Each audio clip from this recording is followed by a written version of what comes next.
today we have Elizabeth Hammer, the specialist at Christie's Fine Chinese Painting Department. And we're going to talk briefly about the upcoming Asian Week here at Christie's, New York. So Elizabeth, how long have you been at Christie's and how long have you been in this Asian art field? Oh, longer than is polite to ask me that.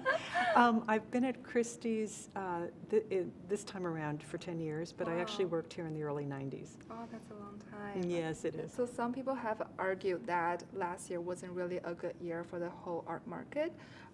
So can you have some prediction what's happening here, what's happening next week? Does the estimate of all the artworks gonna exceed last year's?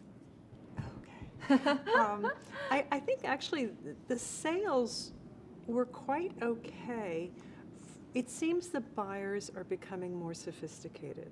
Things are good. They really still pay a lot of money for that. I mean, Sotheby's had a very good sale last season. Mm-hmm. And I would expect that that would be the same again this season. We tried very hard to really be quite careful in what we included in the sale. And so I think we can dare to hope that it will do well. We hope so. We see some, like good prediction for this year, and plus the Armory show, they have the best year ever. So I feel the market is being, like better than ever right now. People have seen that Sotheby's they sometimes have more Chinese paintings in their sale. So some people might assume Sotheby's Asian Week is better than Christie's. And with the recent management team change at Christie's, how do you plan to, improve the Chinese painting department at Christie's here? Mm-hmm. It is true that Sotheby's in New York has bigger sales of Chinese paintings. Mm-hmm. That's largely because we send more paintings that we take in the U.S. to Hong Kong. Okay. We really feel strongly that we should send the paintings wherever they will sell better. Yeah. And you don't see necessarily where they came from. Yeah. So that's a big difference. That's very smart, because what I realized is most people most collectors in China, they still collect traditional Chinese art. It's very easy for them to go to Hong Kong to buy. Right. Yeah, right, and Hong Kong right. has more traditional Asian art than any other locations. Right. Yeah, in the world. What we generally feel that Hong Kong though is got so much that it's quite competitive. So a smaller painting or a smaller collection would have a little harder time getting attention. Yeah. Whereas here we can focus on it more. Yeah. What are the highlights of this season? Well, this is one here, a very nice landscape by Zheng Da-Chen, who's just continues to be so popular with buyers. It's done in 1948, so even though it comes from a California collection where he lived later on, he clearly brought a lot of paintings with him and then would give them out. And this is a very nice atmospheric landscape. Wow, it's very nice, especially when I'm being so close with the painting. And what about some others? Well, we also have a very early painting here. Nizan, for anybody who has had any background in Chinese paintings, knows that Nizan is one of the most important figures from the Yuan dynasty period. And he was known for this very dry, very sparse style. It was said he used ink as though it was gold. Wow. And this really lovely small album leaf, most likely, but very typical of his work. Wow, it's very rare to have paintings from the Yuan dynasty, because it's so far away. Right. But that dynasty is kind of like the culture bloom in China's history. Right. So this is really good, really pretty. Yeah. What are some of your personal favorites? Oh, it's funny because I often get, it's influenced a bit sometimes by who the owner is. If it's people that I really feel quite friendly about, or they tell me a really good story about the painting, then I often am quite like it. So for instance, there's a couple albums over there, and it's on the back of our catalog.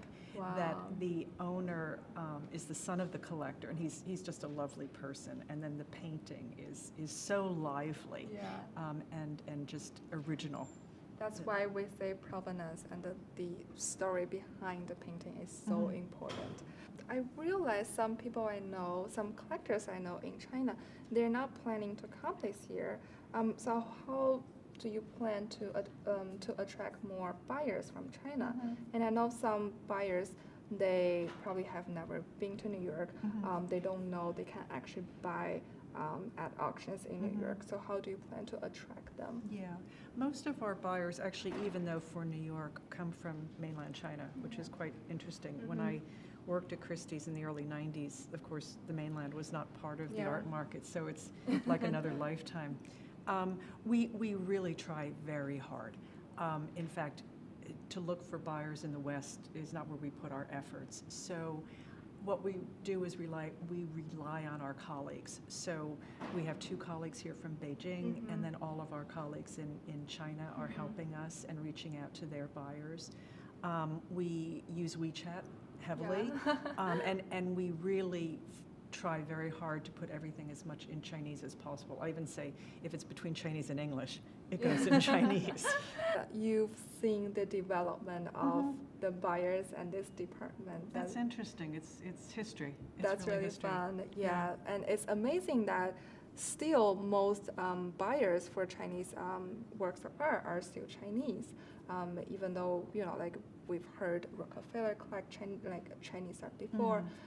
So how do you attract people that are not Chinese to buy Chinese works of art?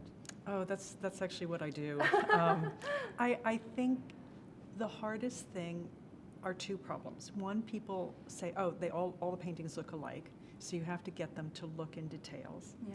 And you have to get them to not be afraid of, oh, it's so foreign, I won't understand it. And what I usually do is to try to get them, to draw them in emotionally.